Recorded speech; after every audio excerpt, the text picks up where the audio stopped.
Hello there. This is our weekly newsletter on all things environmental, where we highlight trends and solutions that are moving us to a more sustainable world. Sign up here to get it in your inbox every Thursday, this week.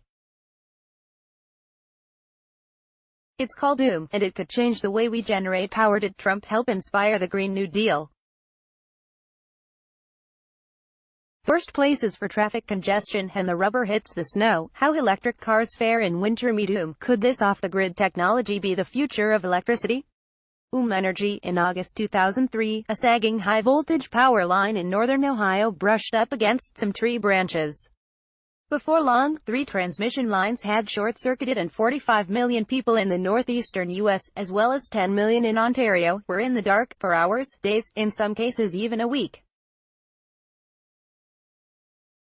It was a tough lesson for power companies, who implemented recommendations from the investigation that followed, such as keeping power lines away from trees.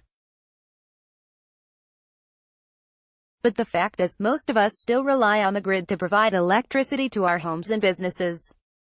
If Craig Clydesdale has his way, however, that will all change. He's the founder and CEO of Energy, an Oakville, ONT-based company that has developed a new way of providing electricity to customers. You're looking at the next big thing, Clydesdale said. What he's referring to is his company's integrated energy platform, IEP, an on-site power system that aims to take buildings off the sometimes unstable electrical grid while also reducing their carbon footprint. Oh, and it's portable. OOM's unit shouldn't be confused with a generator, which creates mechanical energy and delivers it only as a backup when existing systems fail. What Clydesdale's company provides is private, continuous electricity with no upfront cost for the unit. The customer just pays a regular bill directly to each month. So what's in the unit? The current version uses natural gas, a battery and an inverter. While it's not a zero-emissions solution, Clydesdale said the system can be modified to include greener energy as it develops and becomes more affordable, such as solar panels or hydrogen, which he believes to be the future. The unit only generates power when it has to. That's unlike power lines that deliver electricity to your home, which have to be constantly running just in case. Uses artificial intelligence to calculate a building's power requirements, so its customers only get what they need, Clydesdale said. At the moment, units are being sold to organizations and businesses with large demands, such as ones in agriculture and industrial manufacturing. But they've also been used in high-rise apartments and multi-residential units. Last month, Stone Ridge Eye Center in Burlington, ONT, became the first arena in North America to adopt OOM's new technology. The estimate is that their annual electricity costs will drop from $180,000 to $145,000, a savings of 20%. Although Clydesdale has a unit for his home, right now, OOM's main focus is on commercial and multi-residential buildings. Clydesdale doesn't know of anything like on the market, but he said he'd be happy to see others rise to the challenge of a green, off-grid solution. At a time when more ice storms are predicted for parts of Canada with climate change, Clydesdale said this type of technology could be the security people are looking for. He said it's potentially a multi-trillion-dollar industry. There's lots of room for all of us, Nicole Mortellaro. Given Trump's climate inaction, Green New Deal could be a political winner. Salob, Getty Images. CBC business columnist Don Pitties weighs in on the Green New Deal, the sweeping plan put forth by left-leaning members of the Democratic Party in the U.S. to address climate change. To conservatives who understand the science of climate change and its potentially dire economic effects, it may seem strange that the decision on whether to halt it has become a left-right issue. With the announcement of a major climate action initiative in the U.S., that polarization has become even more pronounced. The idea of a transformational project to boost the economy using green technology has been around for decades. But now, an emerging left-leaning faction of the Democratic Party has offered up the Green New Deal, where fighting climate change is firmly anchored in a platform of wider social change, including items such as eliminating poverty and increasing income equality. I think the Green New Deal does mix a lot of things that are not necessarily compatible, and subordinates the goal of reducing carbon emissions to a lot of other things on the Liberal Social Democratic wish list. Mark Cameron, Executive Director of Canadians for Clean Prosperity, told me on the phone last week. A firm supporter of carbon pricing as a business-friendly way of cutting CO2 without distorting the economy, Cameron was Director of Policy and Research for former Conservative Prime Minister Stephen Harper.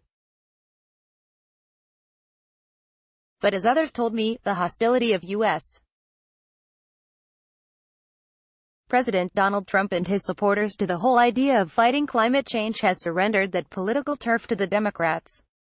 As the name implies, the Green New Deal is unabashedly a social project, harking back to the original New Deal introduced by President Franklin Delano Roosevelt to combat the inequality, unemployment and hunger of the Great Depression. While critics insist it was actually the massive stimulation from spending on the Second World War that rebooted the U.S. economy, the original New Deal set the tone for a more egalitarian social and economic system that formed the basis of the post-war shared prosperity. Without a climate change plan of its own, the Trump Republicans have given their Democratic opponents lots of flexibility to formulate a final green policy they think will appeal to voters. With U.S. unemployment at record lows, massive public sector stimulus on green projects would likely be hard to justify. But if the rich keep on getting richer as the economy goes into recession, and if public worries over the effects of climate change continue to grow, a Green New Deal may catch the voters' imagination as a way to kill two birds with one stone. Don Pittis, Big Picture, Traffic Congestion. Sitting in traffic is no fun, but getting around in some cities is clearly worse than in others. According to research by traffic analysis firm INRIX, the worst traffic is in Bogotá, Colombia. Drivers there lost 272 hours to congestion in 2018. As you'll see from the chart below, notoriously bad Canadian cities like Toronto and Montreal come off looking almost manageable in comparison. CBC, what's on your mind? Last week's story on household waste elicited some interesting emails. One reader pointed out that black plastic, which we cited as something that can't be recycled, is actually recycled in some communities across Canada. The reader helpfully clarified that municipalities have different rules because they've invested in different technologies. That makes it tough for consumers and businesses. We'll be returning to the topic of zero waste in the coming weeks and months, but if you have comments or suggestions on this topic, we'd be happy to hear them. Email us at whatonearth@cbc.ca. Hot and bothered, provocative ideas from around the web for anyone with a bird feeder. Putting out food for our winged friends during the scarcity of the winter months seems like a small act of mercy. But an ecologist at the University of Alberta points out that it also puts birds at risk of accidentally colliding with windows or coming face-to-face with urban predators. As Emily Chung wrote in a story last year, online shopping is a significant generator of carbon emissions.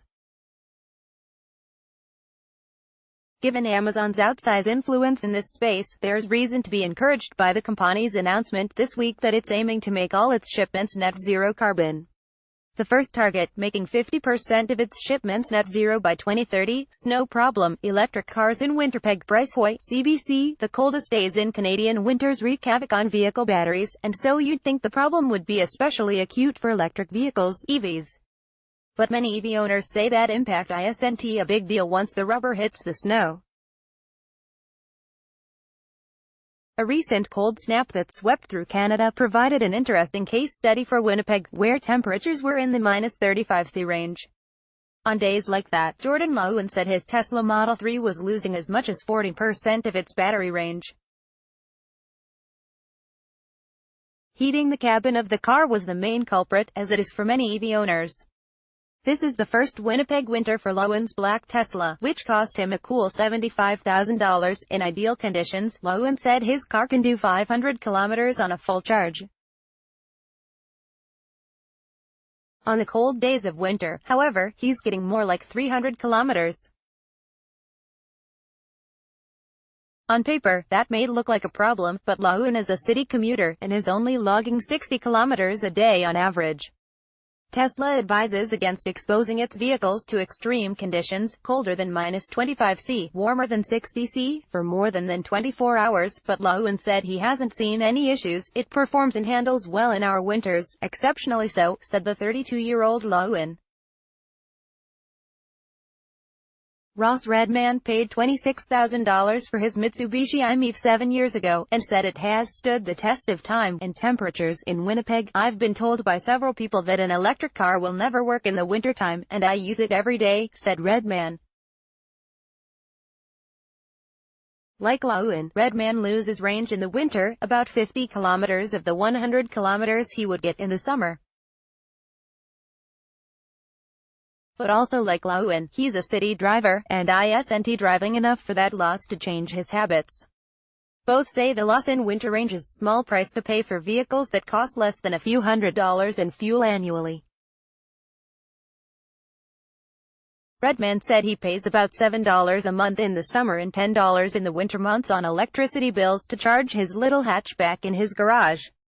Redman acknowledges one big roadblock to owning an electric car in Manitoba is that he can't hop into his Mitsubishi and cover the province's vast distances without getting what is called range anxiety. That's because Manitoba, like some other provinces, is a patchwork of charging stations and lacks a supercharger network in particular.